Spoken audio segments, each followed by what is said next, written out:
राष्ट्रवादी अजित पवार गटात मोठी खळबळ. सुनील तटकरे यांचं प्रदेशाध्यक्षपद धोक्यात. नमस्कार.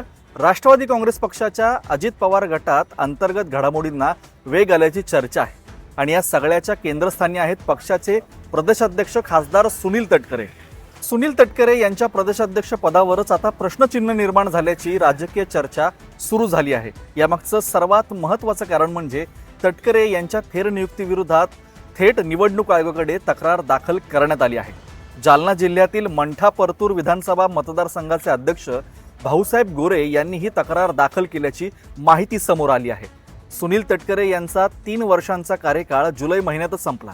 मात्र त्याआधी फेब्रुवारी 2026 मध्ये त्यांची फेरनियुक्ती करण्यात आली होती. ही फेरनियुक्ती पक्षाच्या नियमांनुसार झालेली नसल्याचा आरोप तक्रारीत करण्यात आल्याचं सांगितलं जात आहे. संघटनात्मक निवडणूक न घेता तसेच पक्षातील इतर इच्छुक नेत्यांना अर्ज करण्याची संधी न देता तटकरे यांची फेरनियुक्ती करण्यात आली आहे असा दावा यामध्ये करण्यात आला आहे. त्यामुळे आता निवडणूक आयोग या तक्रारीवर काय भूमिका घेतो याकडे राजकीय वर्तुळाचं लक्ष लागलं आहे. दरम्यान पक्षांतर्गत बदलाच्या चर्चेलाही उधाण आलं आहे. राजकीय रणनीतिकार प्रशांत किशोर यांनी सुनेत्रा पवार यांची भेट घेतल्यानंतर महाराष्ट्रातील पक्ष नेतृत्वात बदल करण्याचा सल्ला दिल्याची चर्चा राजकीय वर्तुळात आहे. यातच पार्थ पवार यांची वाढती राजकीय सक्रियता आणि काही स्थानिक पदाधिकाऱ्यांमध्ये अस्वस्थता असल्याचा चर्चांमुळे सुनील तटकरे यांच्यावरील दबाव वाढल्याचं बोललं जात आहे.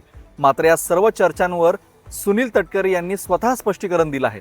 आपल्या विरोधातील आरोप आणि प्रदेशाध्यक्षपद बदलण्याच्या चर्चांना त्यांनी फेटाळून लावलं असून पक्षात कोणताही गैरसमज किंवा अंतर्गत संघर्ष नसल्याचं स्पष्ट केलं आहे.